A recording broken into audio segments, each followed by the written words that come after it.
As the gaming community eagerly awaits the release of Skull and Bones on February 16, 2024, a wave of concerns has swept through PC users who are experiencing technical difficulties ahead of launch day. Reports have surfaced regarding issues preventing the game from running smoothly on certain PC configurations, prompting developers to address these concerns before the much anticipated release. The reported problems range from launch failures to performance glitches, leaving eager pirates and naval enthusiasts anxious about whether they'll be able to set sail seamlessly into the world of Skull and Bones. Developers are actively engaging with the community, ensuring players that they are working diligently to identify and resolving these issues. To ensure a smooth journey through treacherous water in Skull and Bones, it's essential to meet the specified system requirements. Minimum requirements, recommended requirements.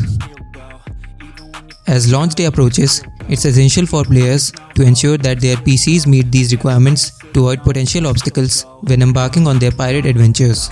Developers are committed to providing solutions swiftly, promising a high-seas experience that lives up to the excitement and anticipation surrounding Skull and Bones. Stay tuned for updates as the gaming community eagerly awaits the chance to navigate the seas and engage in thrilling naval battles on February 16, 2024. Thank you for watching. If you like this video, then don't forget to press the like button. Also, do share it with your friends and families. For more videos like these, do subscribe to Gossipfunda YouTube channel. You can read more such amazing blogs on our website. Visit gossipfunda.com. Link is in the description box. Do check it out. See you in the next video.